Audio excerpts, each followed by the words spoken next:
I died. My heart stopped. The doctors declared me dead. But while my body lay motionless, my soul was taken to a place that defied all my understanding. There was no time, no mistake, no excuses.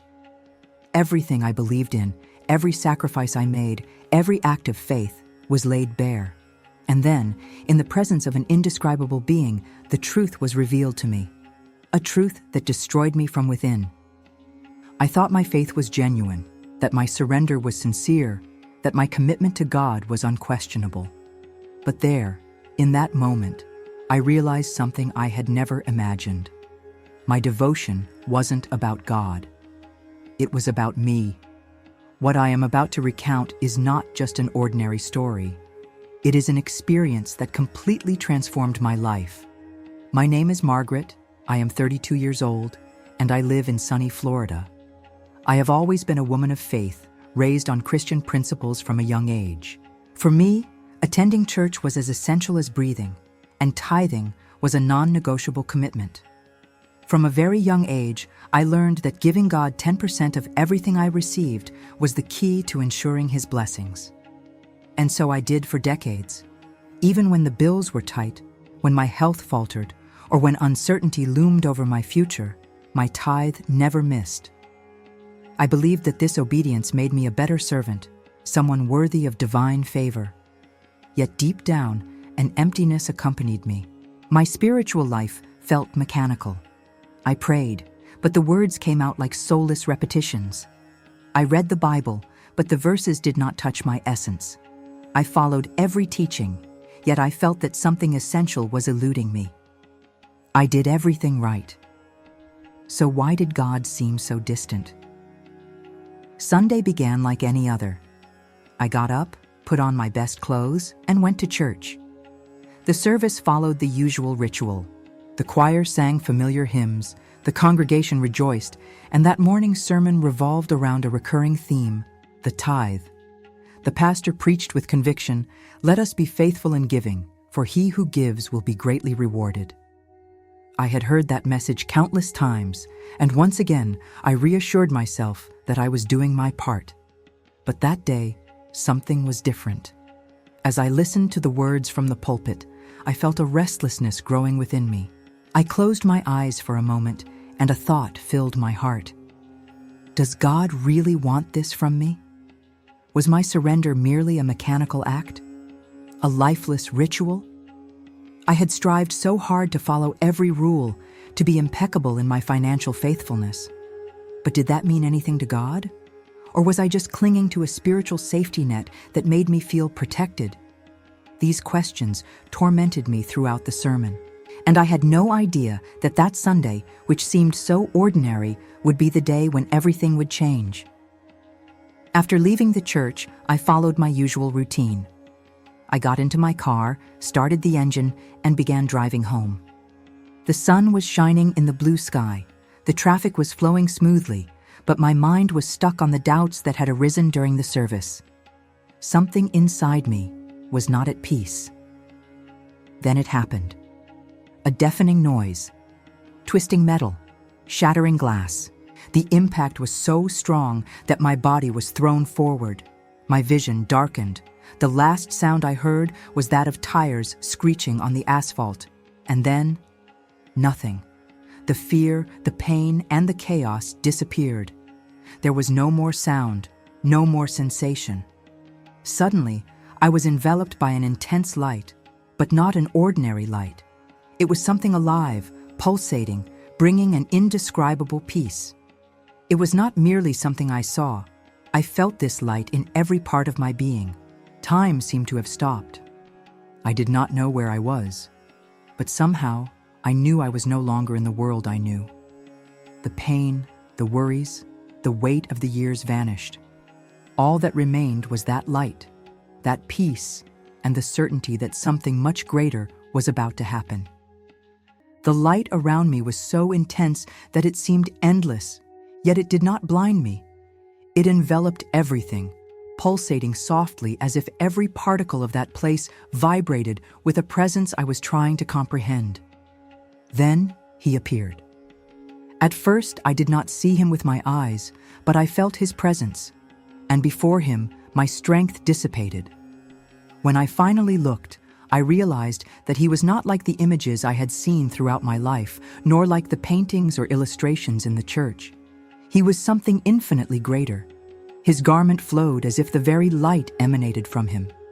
His face shone with an indescribable intensity, and yet he did not seem distant. He was real, so real that everything I had known before that moment seemed like nothing but a shadow. My heart sank. I wanted to run to him. I wanted to hide. I wanted to speak. But none of that was possible. My legs simply gave way, and I fell to my knees. My chest burned. Then, for a moment, I felt an overwhelming weight, as if my entire life were exposed before him. I knew immediately that nothing was hidden. Every thought, every hidden intention, every time I acted out of pride rather than love, every time I followed a ritual without even feeling his presence, everything was there, before him. Then he spoke. His voice was like thunder, and at the same time, like a whisper that touched every part of my being. "Do you know why you are here?" My heart raced. I wanted to answer. But how?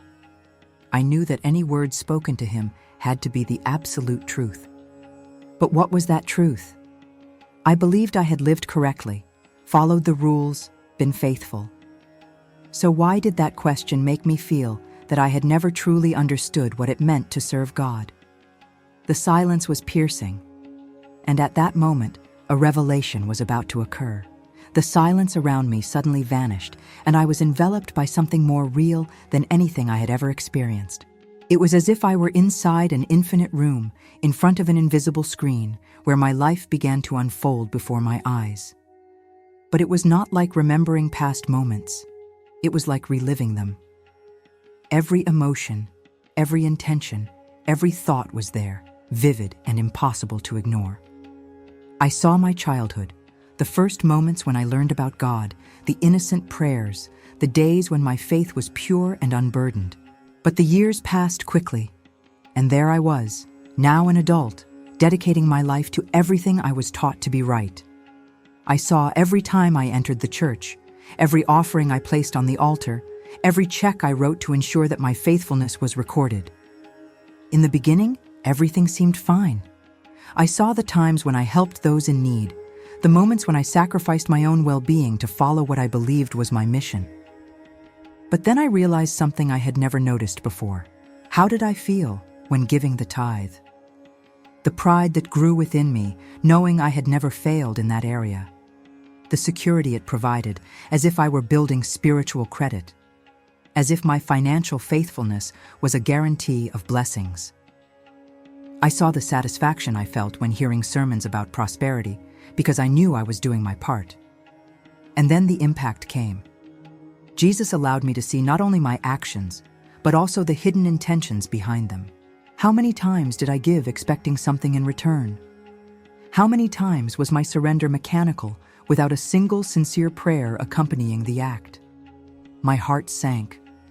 Not because I had not given enough, but because my giving was never truly a reflection of my love for God.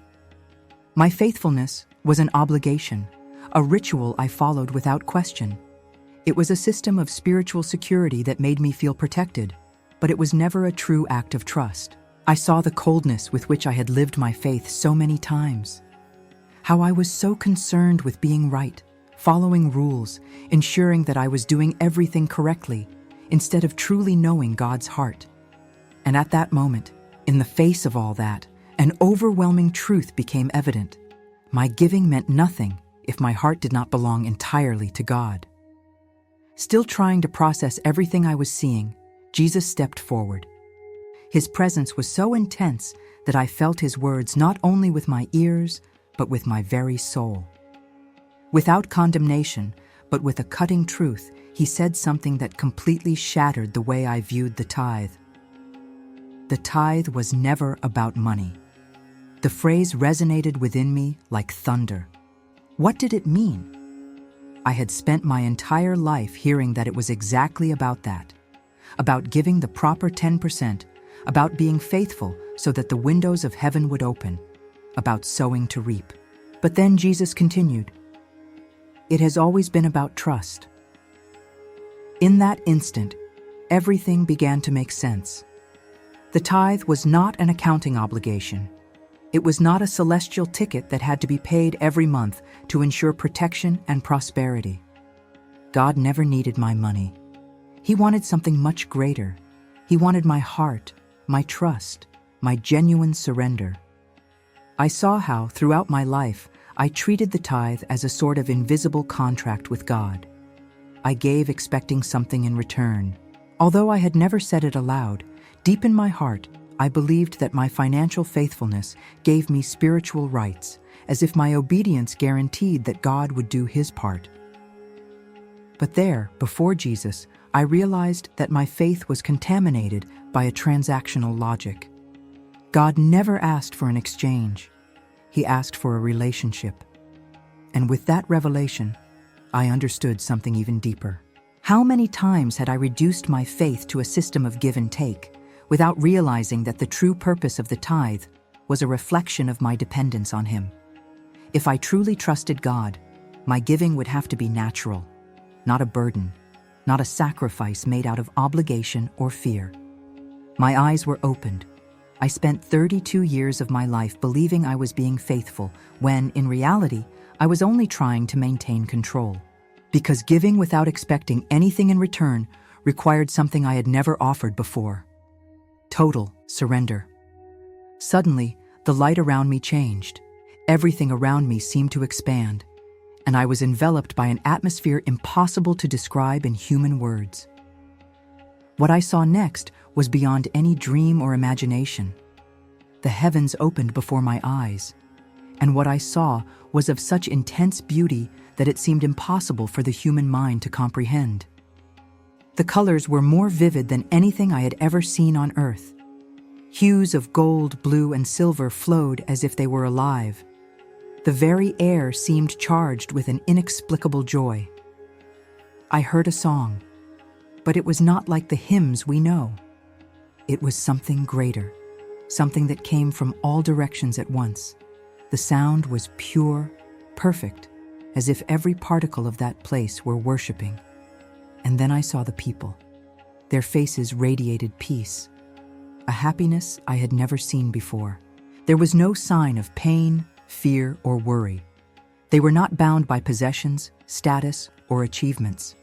There was no anxiety for the future, nor sorrow for the past. They were completely free. They lived in a state of love and adoration that seemed to be the very essence of that place.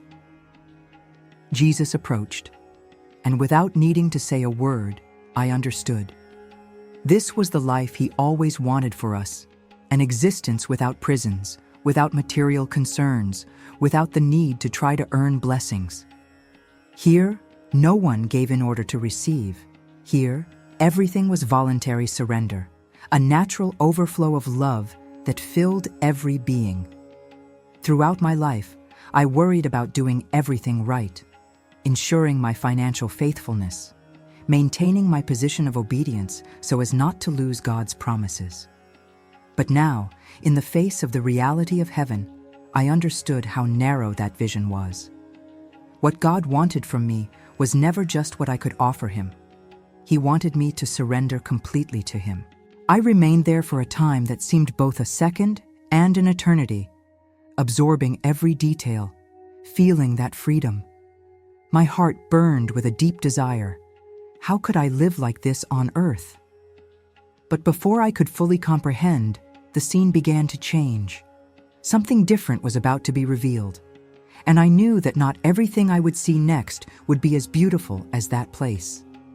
Suddenly, everything around me changed. The radiant light disappeared. The celestial song ceased. The warmth of the divine presence was replaced by something oppressive. A dense darkness enveloped me, a total absence of life and hope. I heard screams, deep, desperate laments. It was a suffering that went beyond physical pain, an anguish that tore the soul apart. And then, Jesus spoke again, with a firm voice, but laden with love. This is what happens when you live only for yourself. Those words pierced me like a sword. I would never forget that vision.